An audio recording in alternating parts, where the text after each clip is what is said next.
بسم اللہ الرحمن الرحیم۔ السلام علیکم دوستو، سابق army chief general Raheel Sharif کی شدید خواہش تھی کہ انہیں توسیع مل جائے، لیکن نامزد کرنے والے وزیر اعظم نواز شریف ان کے حق میں نہیں تھے۔ اختلافات نے پھر جنم لے لیا۔ پھر خبر آئی کہ جنرل صاحب فیلڈ مارشل بننا چاہتے ہیں۔ یہ تمنا بھی پوری نہ ہوئی اور موصوف ریٹائر ہو کر سعودی عرب میں کہیں زیادہ پرکشش تنخواہ والے عہدے پر چلے گئے۔ ان کے بعد جنرل قمر جاوید باجوہ کو اس عہدے پر متمکن کیا گیا۔ ان کے عہدہ سنبھالتے ہی نواز شریف کی تنزلی کے عمل میں تیزی آ گئی۔ 2018 کے انتخابات کے نتیجے میں عمران خان وزیر اعظم بنے تو جنرل باجوہ کے ساتھ ان کی گہری مفاہمت نے جنم لے لیا۔ دونوں شیر شکر ہو گئے۔ اب تو توسیع بھی مل گئی ہے۔ یہ تاثر عمران حکومت کے قیام کے ساتھ ہی ابھرنا شروع ہو گیا تھا کہ سیاسی اور عسکری قیادتوں کے درمیان غیر معمولی ہم آہنگی ہے۔ دفاعی اور خارجہ امور میں آرمی چیف کی بالادستی امر مسلمہ بن گئی اور معاملات یہاں تک بڑھے کہ ملک کی اقتصادی اور معاشی پالیسیاں طے کرنے کے جنرل باجوہ صاحب کے کردار کو تسلیم کیا گیا۔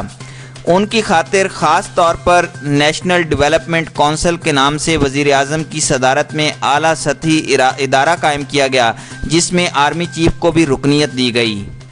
تمام ریاستی اور حکومتی فیصلے جنرل صاحب کی مرضی اور اشیرباد کے بعد طے ہونے شروع ہو گئے۔ اسی دوران 22 جولائی کو وزیر اعظم امریکہ کے پہلے دورے پر گئے، جس میں جنرل باجوہ ان کے ہمراہ تھے۔ وائٹ ہاؤس میں صدر ٹرمپ کے ساتھ مشترکہ ملاقات کے علاوہ پاکستان کے آرمی چیف کو امریکہ کی وزارت دفاع کے مرکز پینٹاگون میں بھی بلایا گیا، جہاں انہیں 21 توپوں کی سلامی دی گئی اور سرخ قالین بچھا کر استقبال کیا گیا۔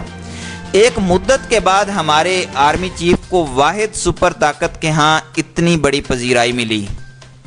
ملک کے اندر عام طور پر یہ سوال زیر بحث آتا رہا کہ کیا زمام کار کیا کسی سیاسی حکومت کے پاس ہے اور فوجی قیادت جیسا کہ آئین تقاضا کرتا ہے اس کی پالیسیوں کا اتباع کرتی ہے، یا فیصلہ سازی کی اصل قوت فوجی رہنماؤں کے ہاتھوں میں ہے اور سول حکومت ان سے ہم آہنگ ہو کر چلتی ہے۔ غالباً معاملات دونوں کی باہمی مشاورت سے طے پاتے ہیں۔ ظاہر ہے جو جتنا طاقتور ہے اس کی رائے کو اتنی فوقیت حاصل ہوتی ہے۔ اس تناظر میں دیکھا جائے تو جنرل باجوہ کی توسیع کا معاملہ امر یقینی بن چکا تھا۔ مبصرین اس کے حق میں رائے بھی دے رہے تھے۔ اب فیصلہ سامنے آ گیا ہے اور بتایا گیا ہے کہ علاقے کی سلامتی کو درپیش نازک صورتحال کی وجہ سے ایسا کیا گیا۔ بات بظاہر درست معلوم ہوتی ہے، لیکن پاکستان کی تاریخ میں جتنے فوجی سربراہوں کو توسیع ملی یا انہوں نے برسر اقتدار ہونے کی وجہ سے اپنے حق میں فیصلہ کر لیا، اس کی وجہ کم و بیش یہی بتائی جاتی رہی۔ پاکستان کی سرحدوں کے حالات ہمیشہ نازک رہے ہیں، اگرچہ آئینی اور جمہوری دنیا کے ممالک میں فوجی سربراہ کو توسیع دینے کی روایت نہیں پائی جاتی۔ امریکہ، برطانیہ، یہاں تک کہ بھارت میں بھی نہیں۔ فیصلے کے نتیجے میں فوج کے کئی اعلیٰ اور سینئر افسروں کی ترقیوں کا مسئلہ پیدا ہو جائے گا۔ کئی مبصرین کی رائے تھی کہ اسے دور کرنے کی خاطر vice chief of army staff یا اس قسم کا کوئی نیا عہدہ تخلیق کیا جائے گا، مگر ایسا بھی نہ ہو سکا اور نہ کوئی ایسا اعلان سامنے آیا۔ ماضی میں سب سے پہلے توسیع حاصل کرنے والے commander in chief general Ayub تھے۔ وزیر اعظم فیروز خان نون نے ان کے لیے حکم جاری کیا۔ جنرل صاحب نے جلد ہی مارشل لا لگا دیا۔ فیروز خان نون کو بوریا بسترا لپیٹنا پڑا اور ایوب خان صدر مملکت بن گئے۔ اس کے بعد خود کو توسیع دیتے رہے تاکہ موصوف نے اپنے لیے فیلڈ مارشل کا اعزاز چن لیا اور general Musa commander in chief بنا دیے گئے۔ جنرل موسیٰ کے بعد general Yahya commander in chief مقرر ہوئے۔ انہوں نے بھی مارشل لا لگا دیا تھا۔ 1976 میں وزیر اعظم ذوالفقار علی بھٹو نے جنرل ضیاء الحق کو چیف اینڈ آرمی سٹاف بنایا۔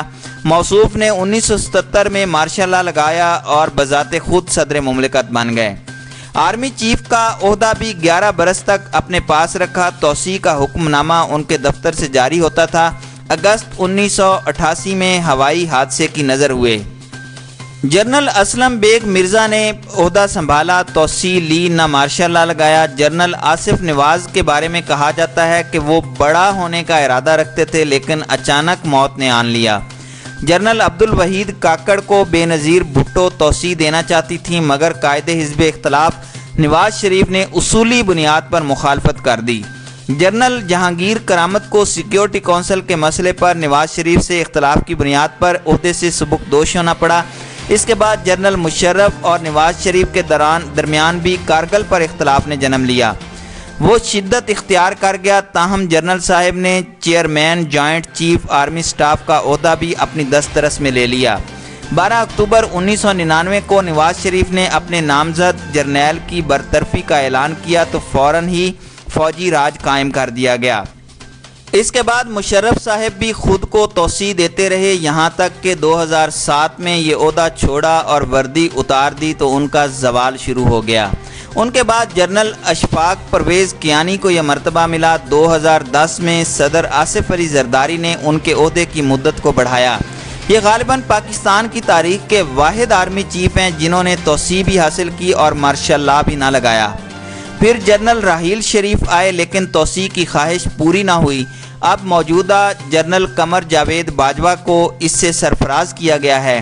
کیا اس کے نتیجے میں عمران خان کی حکومت کو مزید مضبوطی حاصل ہو جائے گی؟ اگرچہ توقع اچھی رکھنی چاہیے، لیکن اس کے بارے میں حتمی طور پر کچھ نہیں کہا جا سکتا، کیونکہ پاکستان کی تاریخ اس معاملے میں واضح رہنمائی نہیں دیتی۔